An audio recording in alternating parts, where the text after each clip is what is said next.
Assalamu alaikum and welcome back to the Ummahpreneur podcast. I'm so excited for today's episode because I have here with me a very special guest. And this is Sister Aisha Amijee. Hopefully I pronounced it correctly. Let me know if I didn't.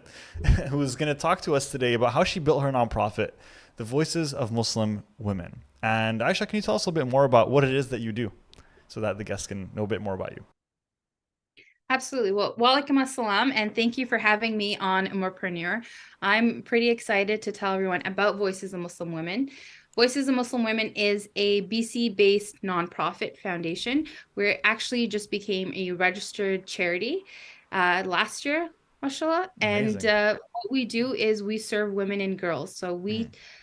we serve all women and girls by teaching them leadership skills and providing them opportunities to become leaders in a variety of different avenues.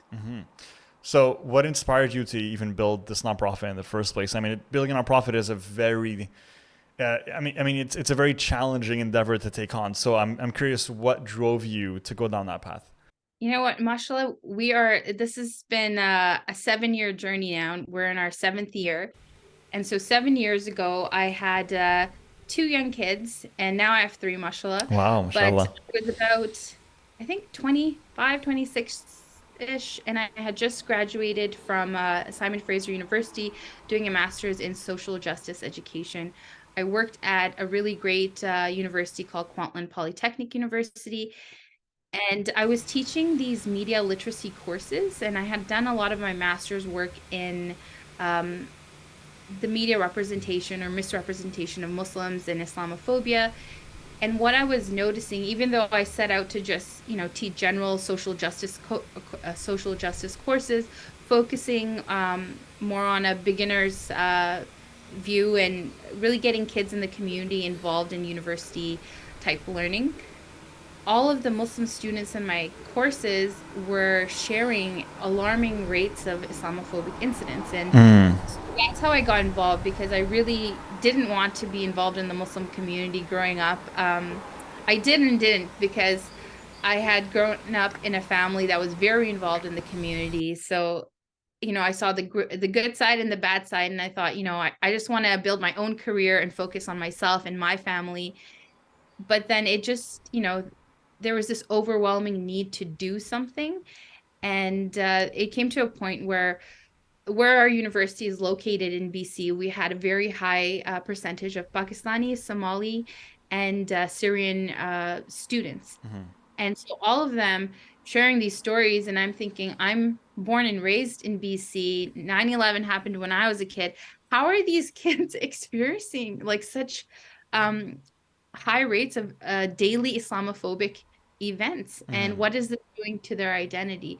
So because I had just studied internalized oppression and a whole bunch of terms in social justice about what happens to you when the media or the community or narrative at large says you're the bad guy, I knew firsthand what was happening to these high school students. So I decided to start a course, and that was my solution. That was going to be my contribution to the Muslim community.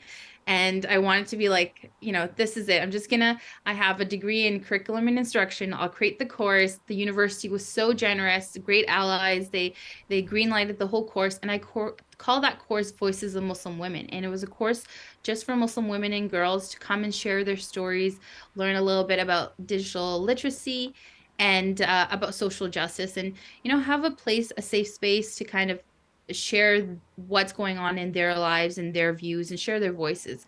So that's how it started. It was just a course, not a nonprofit.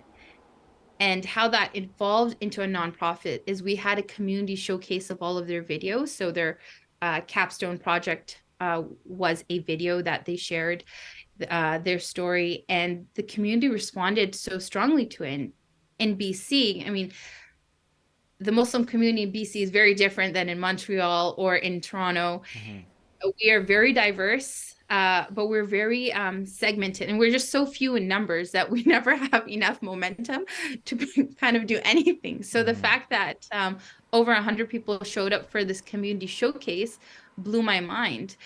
And for the first time, we were in a gathering where a lot of Muslim young women who were invested in professional careers came together and were like, wow, you're a lawyer and you're Muslim, and you're becoming a dentist, you're a Muslim woman, you're becoming an entrepreneur, you're a Muslim woman.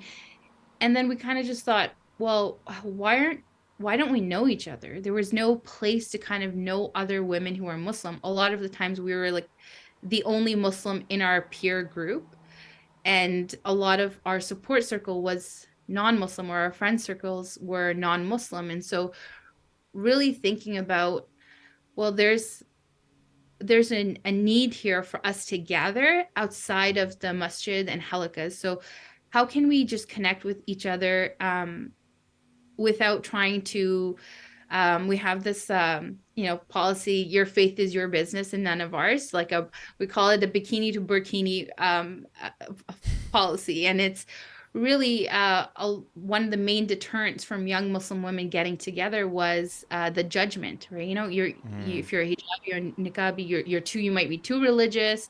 If you don't wear hijab, if you don't dress, quote unquote modestly, like you're not a good enough Muslim. And so these things that kind of seem superficial became like a very common underlying reason to why young Muslim women were not gathering together in the community. They just didn't feel welcome.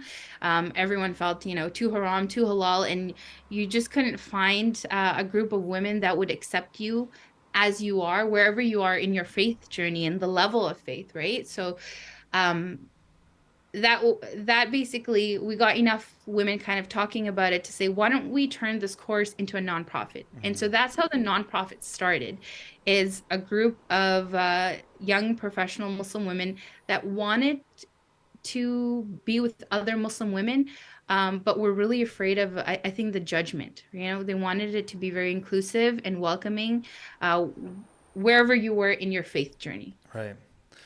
It's really interesting you say that, because I think that's not a I don't think that's limited just to BC where you are. I think that's just that's the I think a lot of Muslims feel that way. I mean, I've felt that way before, and I know a lot of people that felt that way before as well, at least physically. I feel it's easier online to connect with other Muslims because there's kind of like that barrier where, it's just you communicate or you reveal what it is that you want to reveal. But when you're going in person to community events, then then it's like, oh, you're really putting yourself out there, and some people are just not comfortable with that, as you mentioned, because of the fear of judgment. So let me ask you, how were you able to foster a space that actually where people felt comfortable and safe to come, despite that there might be that fear of judgment that's within them?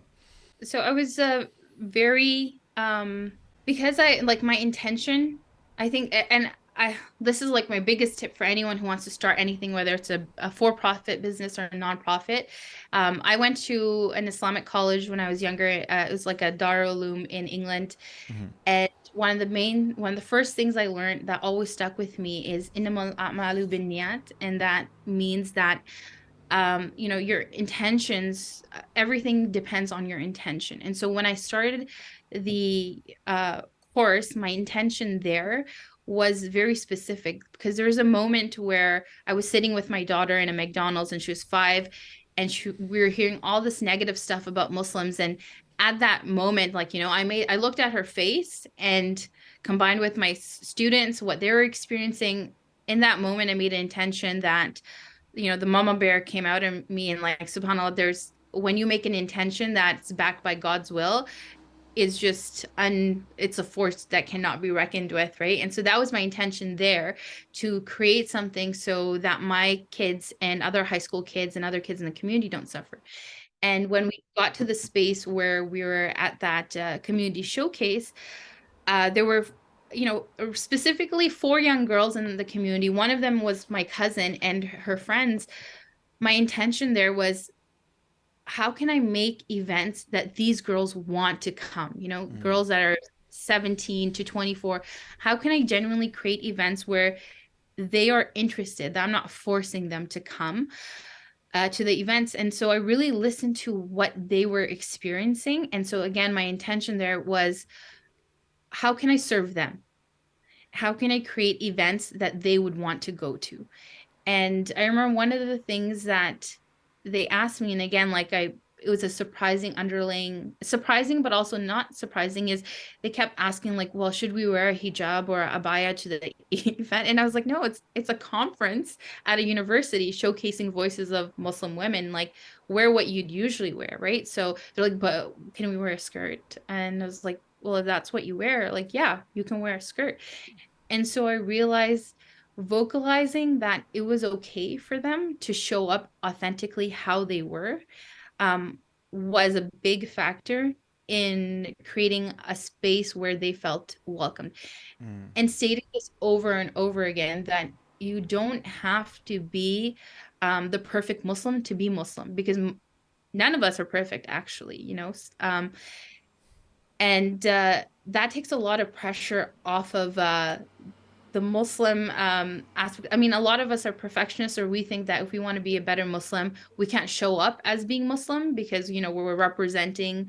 Um, and so until you've done all, you've become the perfect Muslim that you think you need to be in your head to show up, chances are you're never going to show up, because it's a long journey before we get to that spiritual state. And the other thing was really listening to youth. So we've been through many different stages, and so it just kind of naturally evolved. um and so we, like, in the beginning, we didn't just have events for women, we had it for youth in general. And so we had like open mic nights, and looking at a lot of different ways how the young Muslims wanted what they wanted. We had like a number of different events, from retreats to open mic nights, like I said. mm-hmm, And so just really fostering that listening, doing a lot of mm-hmm, listening. And then also like hearing a lot of negative things from the older aunties and uncles of, this is not the way we've done things. So that took a lot of strength to be almost kind of like a buffer between two generations, to say, we hear you, but this platform is not for you.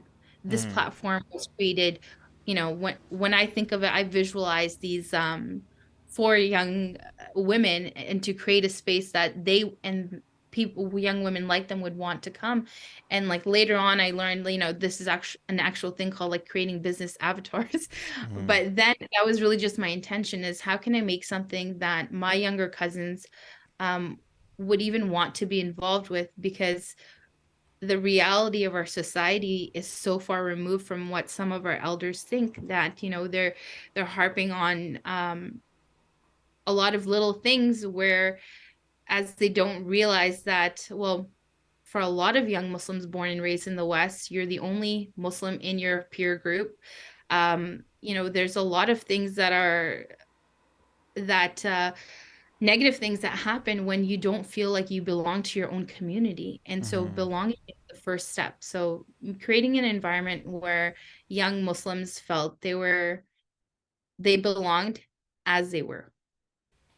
I really, really love that, mashallah. And I have a question for you because, once you made that decision to turn this, I imagine initially you didn't think like, okay, you didn't go from idea to thinking, okay, this is actually going to turn into a whole nonprofit. I'm going to work on this for multiple years. So I'm curious what that journey looked like. And I'm also curious, once you realized that you wanted to actually build this into a nonprofit and really make it turn into an organization, um, Mhm. what were some of the steps that you've taken to be able to go through that journey successfully? Because, for someone listening to this, maybe that is interested in having their own nonprofit or building up an organization to make a positive impact in their communities or the people around them, they're probably wondering, well, what is the first step I should take? What does that journey look like? So I'm curious, what did it look like for you, and what were some of the steps that you've had to take? So I guess the first step was having a really important conversation with my husband. And so, whatever your social or family situation is, you are going to need a lot of support. And, they always, a lot of people have this quote that they say, like, behind every great man is a great woman, Mm-hmm. and so vice versa. To help me build this with two young kids and now three, it's taken a lot of support from my husband, from my mom, my sister. There's a whole community that lifts me up and my kids. And so that was like a very important conversation and realization to have. Like, mashallah, he's, husband of the year all the time. Alhamdulillah. And he was behind this because we both grew up in this community and we knew this was something our community needed. So having that conversation and reality check that it's going to take a lot out of you. You need to have the support of first yourself, then your circle. So in my case, it was my husband and my kids, and my extended family. And actually, before all that is you need to feel like this is something that was meant for you. A lot of times, what carried me through this was I felt like God gave this as a mission to me, like as a project that only I could do. It just so happened that every time I looked at it, I was like, who'd be perfect to do this? Me. I like, I'm raised here. I've been working in the community and women's like nonprofit circle for over 15 years. I have a master's in this exact topic. I have connections in the community. The person who could do this is me. And so it took a long time for me to convince myself that, okay, I'm going to do this. And this is kind of, this is in a way worship, right? Like it's God's work through me. And to believe in yourself that much took a lot of personal development. I don't know how many personal development books I've read in the last couple of years, and on leadership, but no book prepares you for, if you're a people pleaser, there's going to be a lot of people who aren't pleased with you when you're doing something new. And that was the second thing that I thought that was like the hardest soft skill almost to learn is leadership. But there's so many things, if I look back, I'm like, oh, I could have handled that better. I could have communicated that better. I could have had more patience. But there was no way for me to learn that except to fall on my face and get back up.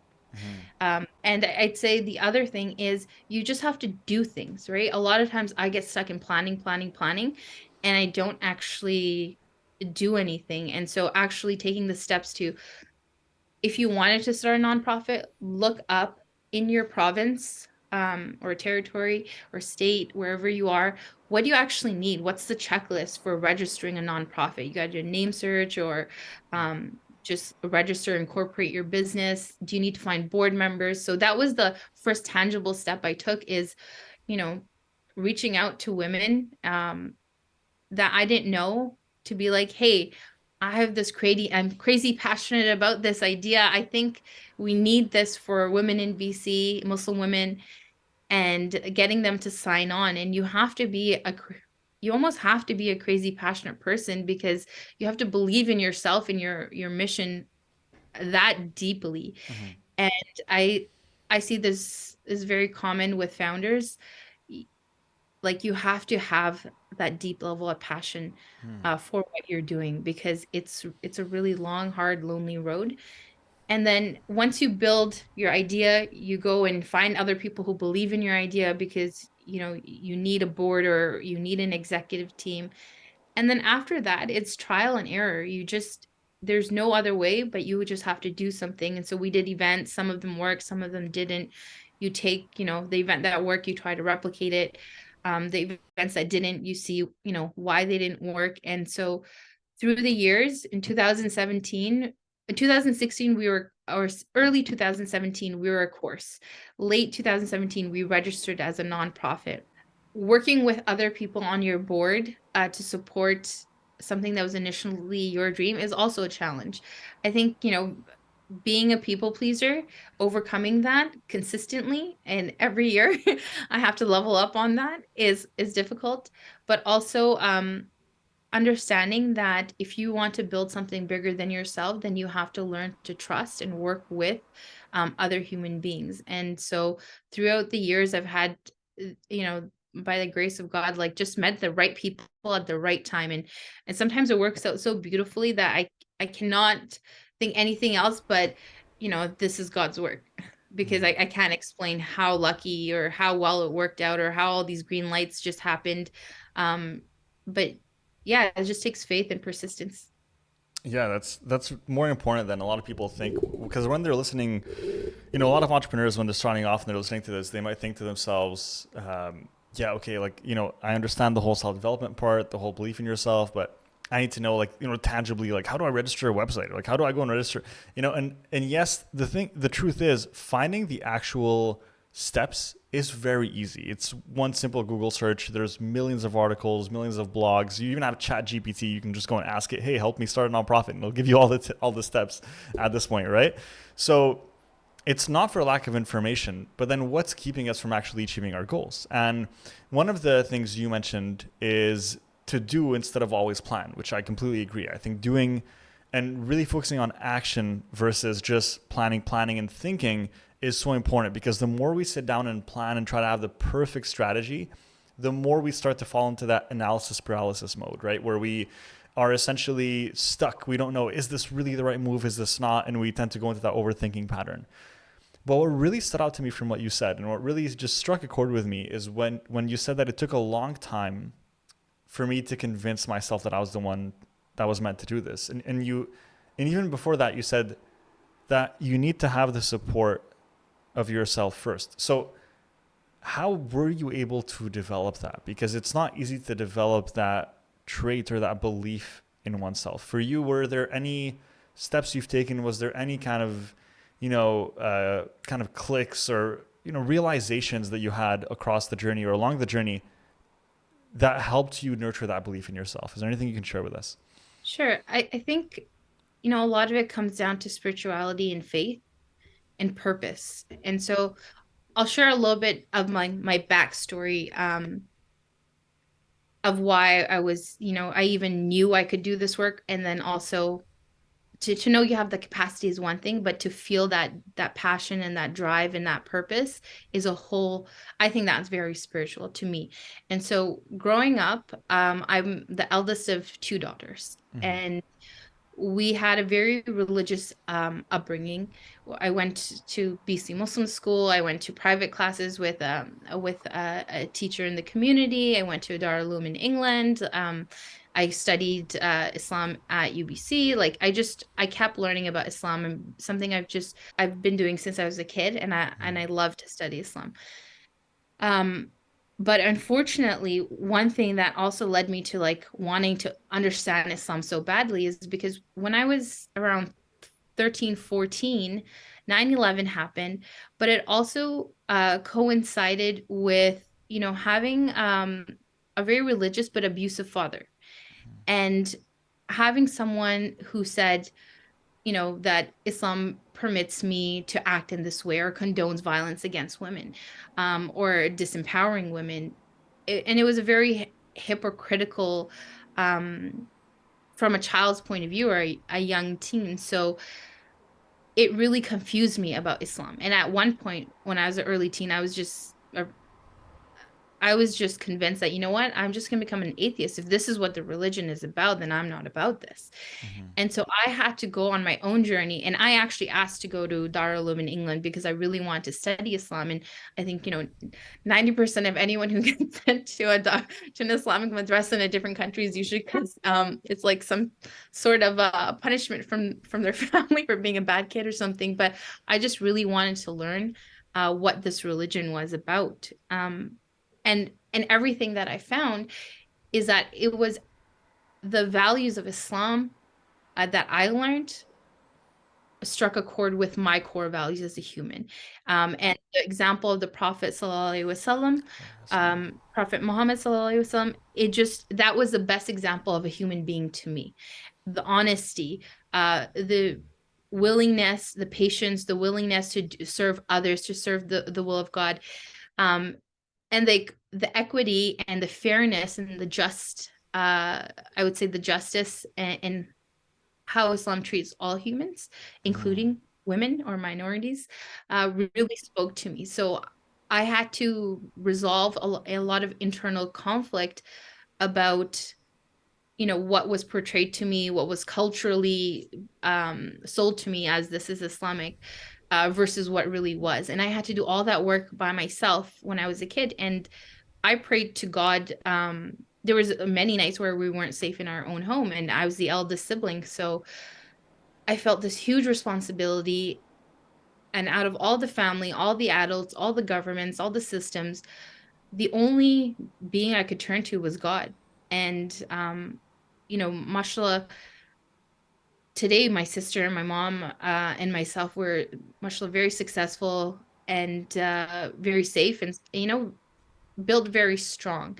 And I remember when I was a child praying in a dark room in darkness, for God's protection. And excuse me, I was like, I'm not gonna get emotional, but it really is emotional because I still remember that moment thinking that one day when I have the means, I will give back to other women.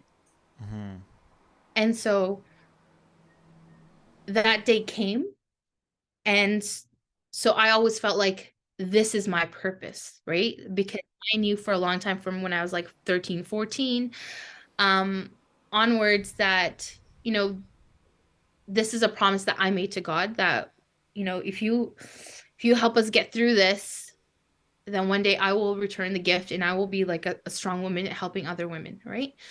And I think a lot of safety is empowerment in being financially stable, being Islamically educated, being educated in the world. And it's just such a combination of what does it take to be a strong woman, a strong woman, right? To be empowered, to be safe. And so it's been a lot of learning. But when this opportunity came along, I just knew in my gut and in my being that this was the work that God chose for me to give back to the community. So SubhanAllah. I like there was no doubt in my mind. And I think, like I said, it's a very spiritual, personal reasoning, but that was, almost 10 years later. Um, what a flip to where my life was behind closed doors, mind you. Like, in most homes, nobody knows what's going on behind closed doors, right? And the only being that knew was God, and this was my promise to God as a child or a teenager. And so when this opportunity came about, I just had, sometimes, when you get goosebumps and you just like in your body and your being, you just know this is for you.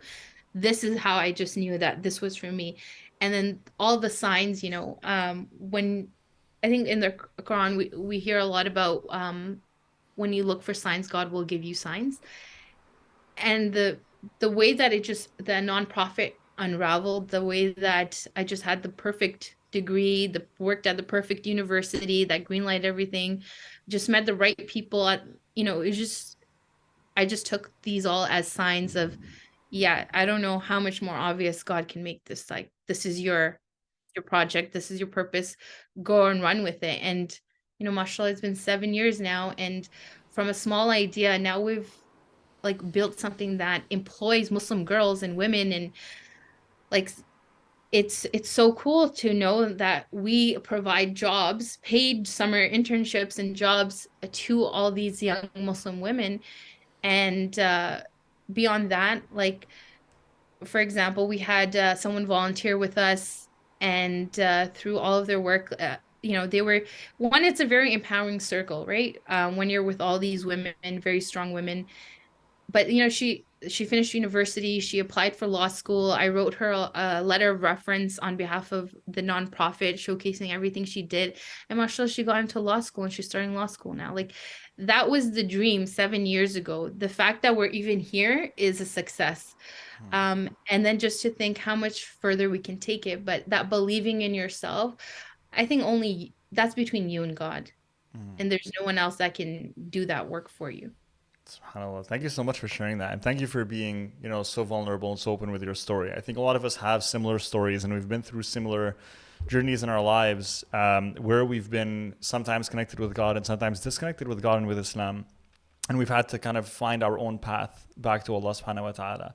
Every person goes through this. And I really appreciate you sharing openly kind of your personal journey and the things that you've been through.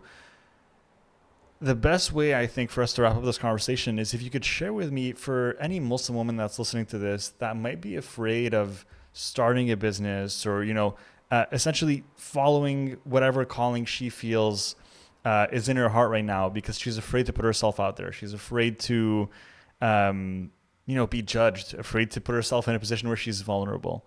Is there anything that you can say to someone that is listening that might be in this position? Sure. I think there's two main things that I had to learn the hard way. Is one, no matter what you do, someone will think negatively of you. Like even my kids, sometimes they're like, "Mom, that's so cringe," right? My oldest is 12 now. Call me like a bra and like they're like, "Oh, you're so cringe." But I had to put myself out there, right? And that was really hard to understand that you can be the best version of yourself. You can be your own hero. Like for example, I look up to Michelle Obama or Malala or Malcolm X. Like these are some of the people in Mm, history or now that I look up to and I mm, really admire the work that they do.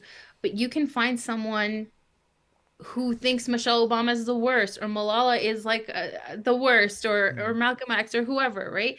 So you just think no matter who you what you do and who you are, someone will always find you cringe. Someone will always be like, "Oh my God, what is she doing?" So you really have to be sure of what you want, right? And if you're sitting at home, someone's going to say, "Oh, like, what does she do? She's just self-serving, just takes care of herself." If you're out there in the community, someone's going to say, "Oh, look at her. She's trying to, become notable. Everyone wants everyone to see what she's doing." You start a bakery, someone's going to say something. You start a nonprofit, someone's going to say something. So you really have to sit down and become your own best friend and talk to yourself like you would your daughter or your best friend and say like, "Hey, you want to do this? You have to do that." And then create a circle around you of people who cheer for you. I think one something that's really hard and I'm guilty of 100% is sometimes out of fear from a loving place, when people do things that are unfamiliar to us, family will be like, "No, no, don't take that risk. What if mm, people laugh at you? mm, What if you lose all your money?" Like it's coming from a good place. And I remember I even told my sister this once, like, "Are you sure you want to do this?" And I've been on the receiving of it end of it too. Is sometimes people out of love will not be able to cheer you on, and you just have to believe in yourself and take the support you can. And just remember, like, most of life is between you and God, anyways. So if you can figure out that part and you can get over the fear of failure, I failed 100 times publicly is very embarrassing. But once you get over that fear, you'll be okay. And most of the cool people that I know who don't do anything, and I have so many people in my life who, they have the best ideas, they are the coolest people, and they are so scared of what other people think, so they never start. mm, And you can never look back and say, "Hey, 2020, that failure led to this failure, led to this, led this," if you never try. So if you're not willing to fail, this a little harsh, but if you're not willing to fail, you don't deserve the success. Success and mm. failure go together. It's a stepping stool, and then over and over again. And so you have to kind of fall in love with failure and putting yourself out there. And it's a self-love journey. It's a journey between you and God. That's what I would say. Thank you so much, Aisha, for sharing all of this. Mashallah, honestly, some gems, and I've enjoyed this conversation tremendously. How can people connect with you and support what you're doing with Voices of Muslim Women? Well, we would love any support we can get. So if you have a spare dollar or two, you can donate online to voicesofmuslimwomen.com. We are a registered charity, so we're able to give tax receipts to our donors, which is, a great blessing, alhamdulillah. Mhm. And to get involved, so if you go on our Instagram page at Voices of Muslim Women Foundation, or you can follow me at Aisha Amijee. I'm always promoting what we're doing next on Instagram. We do have LinkedIn and a number of other social media platforms, but I'd say Instagram and our website is the best way to find out what we're doing. So whether it's supporting girls in sport or the next leadership training program for girls and women, you can find out all about it, sponsor us, join us, take part in the program, volunteer. There's so many ways to get involved and really just reach out. There's so Mm. many ways to support this and build momentum together. Thank you so much for your time and for this conversation, Aisha. And if you're listening to this, make sure to go check out Voices of Muslim Women. We'll put the links in the description or the episode notes. And make sure to go and support, go and give them a follow, go and give them a comment, and let them know that you really appreciate what they're doing. Aisha, thank you so much for joining me today. This was absolutely incredible. And hopefully we'll talk again soon, inshallah. Thank you, inshallah. Inshallah.